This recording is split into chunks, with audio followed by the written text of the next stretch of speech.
Bienvenue à The Debate, on est aujourd'hui au cœur d'une tempête qui secoue l'une des plus grandes institutions du sport mondial, le Real Madrid.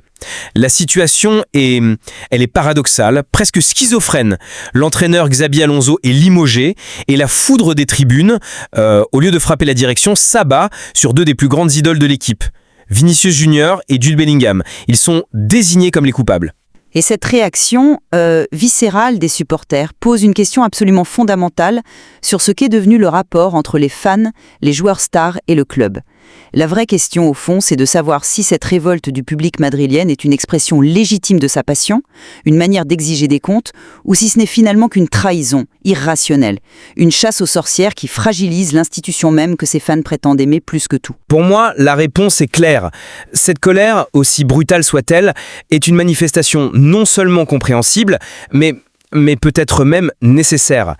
Elle vient des tripes, de l'investissement émotionnel total qui définit ce club et ses attentes démesurées. Et moi, je me situe à l'exact opposé.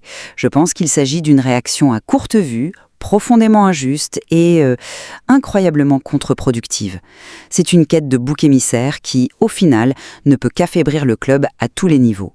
Bon, pour comprendre la réaction des fans, il faut saisir ce qu'est le Real Madrid. Ce n'est pas une franchise, ce n'est pas une entreprise de divertissement. C'est une religion pour certains, quoi. Une part de l'identité culturelle de la ville et de millions de personnes dans le monde. La passion est tellement immense que la déception, elle est forcément volcanique. Donc quand ils ciblent Vinicius et Bellingham, ce n'est pas juste pour pleurer le départ d'Alonso. C'est bien plus profond. Ils exigent des comptes de la part de ceux qui ont le plus de pouvoir sur le terrain, dans le vestiaire, ceux qui pèsent le plus lourd sur la feuille de paie. C'est un rappel à l'ordre, violent, mais qui dit personne, absolument personne, n'est au-dessus de l'écusson. C'est l'ADN de ce club. Je vois bien l'argument de la passion, il est toujours très romantique. Mais ici, je pense qu'il sert un peu de paravent à une analyse complètement biaisée et simpliste. Renvoyer la responsabilité du licenciement d'un entraîneur sur deux joueurs, c'est une fiction. C'est ignorer toute la complexité d'une telle décision.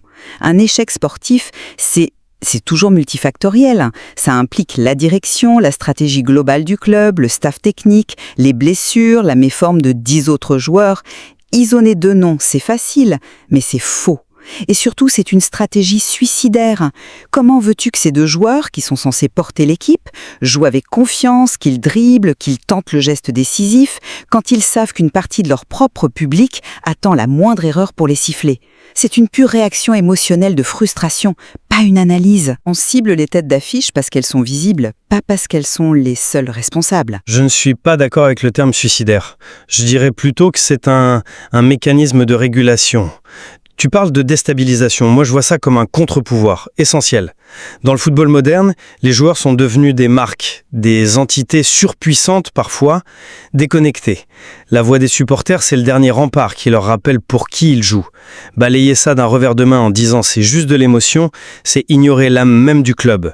Cette révolte, c'est un signal d'alarme. C'est peut-être le symptôme d'un malaise plus profond, d'un relâchement que la direction ne voit pas ou ne veut pas voir. Attends, un contre-pouvoir ou une foule qui cherche une cible facile. Pour moi, il y a une ligne rouge qui est franchie. Exprimer son mécontentement après une défaite, c'est une chose, c'est le jeu. Mais lancer une vendetta personnelle contre deux de tes propres joueurs, avec des accusations à peine voilées de sabotage, ce n'est plus un contre-pouvoir, c'est une force destructrice. Ça ne résout aucun problème. Au contraire, ça en crée un nouveau, bien plus grave. Ça fracture l'unité sacrée entre l'équipe et son public. Et un club sans cette unité n'est plus un club, c'est un groupe d'individus sous pression. Le Santiago Bernabéu est censé être une forteresse. Là, ils le transforment en tribunal. Mais c'est justement leur statut qui les expose à ce tribunal. Être une superstar au Real Madrid, ça vient avec un package complet. Ce n'est pas juste le salaire et les acclamations. Ça vient avec des responsabilités immenses. On attend de Vinicius, de Bellingham, qu'ils soient plus que de bons joueurs. On attend qu'ils soient des leaders, des exemples d'implication à chaque seconde. Si les supporters, qui scrutent chaque match, chaque attitude, chaque regard, perçoivent un manque d'engagement, une forme de désinvolture qui aurait pu saper le projet de l'entraîneur, alors leur critique est parfaitement justifiée. Le statut ne protège pas, il expose. C'est le contrat moral que tu signes en enfilant ce maillot blanc. Là, sincèrement, j'ai du mal à te suivre. On leur demande d'être des surhommes, en fait. Ils doivent être des athlètes de classe mondiale, des leaders charismatiques, des modèles pour les jeunes, et en plus, des diplomates pour gérer les états d'âme du vestiaire. La pression est déjà dingue. Les accuser d'avoir contribué à l'échec sans la moindre preuve tangible, c'est un pur procès d'intention. Ça se base sur quoi? Des rumeurs de journalistes? Des regards mal interprétés? C'est incroyablement dangereux. Leur rôle, c'est de jouer au football au meilleur niveau possible. Ce n'est pas de gérer la carrière ou la légitimité de l'entraîneur. Les fans confondent l'influence naturelle qu'un grand joueur a dans un vestiaire avec une culpabilité active dans une décision qui vient de la direction. Ce n'est pas une question de culpabilité au sens juridique, c'est une question de responsabilité. Et l'histoire du Real Madrid est remplie d'exemples qui vont dans ce sens. Pense à des légendes absolues, des monuments comme Raúl ou Iker Casillas. Ils semblaient intouchables. Pourtant, le jour où le club et une partie des supporters ont senti que leur influence ou leur niveau n'était plus en phase avec le projet, leur statut ne les a absolument pas protégés. Ils ont été poussés vers la sortie. Les supporters ont cette mémoire-là.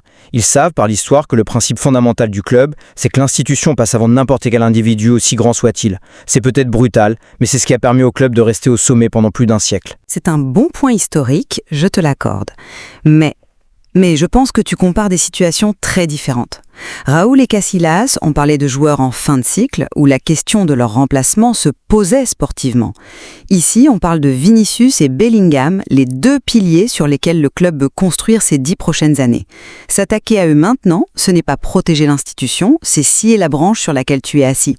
Tu ne peux pas appliquer la même logique à une légende de 34 ans et à un prodige de 23 ans qui est censé être ton avenir. C'est une erreur d'analyse fondamentale. La conséquence n'est pas la même. Urgence absolue. C'est un message envoyé à tout le vestiaire. Voilà les standards ici. Personne n'a de passe-droit.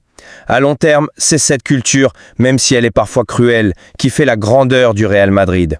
C'est une sorte de filtre naturel. Celui qui ne peut pas supporter cette pression, qui n'accepte pas que le public soit à la fois son plus grand soutien et son juge le plus sévère, n'est peut-être tout simplement pas fait pour porter ce maillot. La gloire au Real a un prix, et ce prix, c'est une exigence de tous les instants. Un filtre ou un répulsif? Parce que moi, je vois surtout des conséquences potentiellement désastreuses à long terme. Oublions un instant Vinicius et Bellingham et pensons à l'image que le club renvoie au reste du monde du football. Quel message tu envoies aux futurs grands talents que tu veux recruter? Venez à Madrid, le plus grand club du monde, mais sachez qu'à la première crise, nos 80 000 supporters vous prendront pour cible et vous accuseront de tous les maux. C'est un argument de vente terrible. Pourquoi un jeune prodige choisirait cet environnement instable plutôt qu'un club où on lui promet du temps et de la sérénité pour grandir?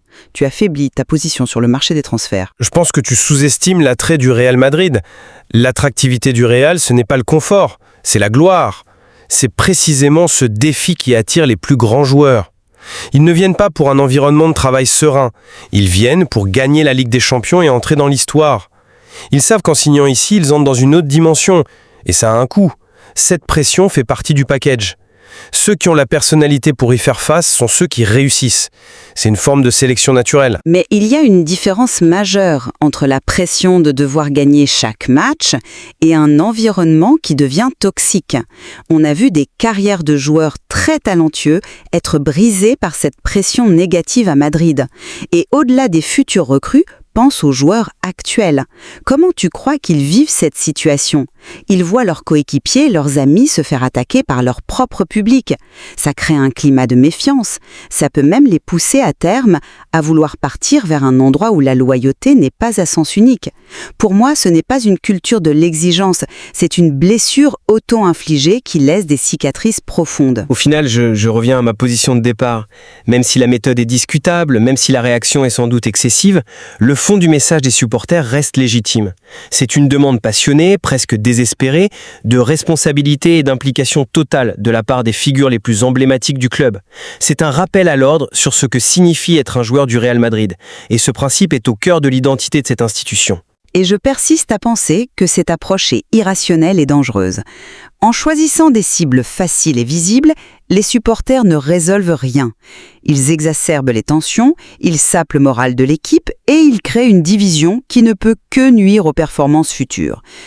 La passion, aussi intense et sincère soit-elle, ne peut et ne doit jamais servir d'excuse pour l'injustice ou pour cette recherche quasi primitive de bouc émissaire. Cet événement met parfaitement en lumière la tension qui est au cœur du football de très haut niveau aujourd'hui.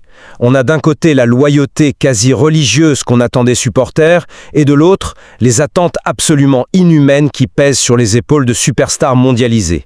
C'est un équilibre de plus en plus précaire. Exactement. Et la question de savoir où se situe la frontière entre un soutien critique, qui est nécessaire et constructif, et une hostilité qui devient destructrice reste totalement ouverte. Cette affaire au Real Madrid, avec toute sa complexité, offre une matière à réflexion fascinante sur la psychologie du sport et la nature passionnelle du supporterisme.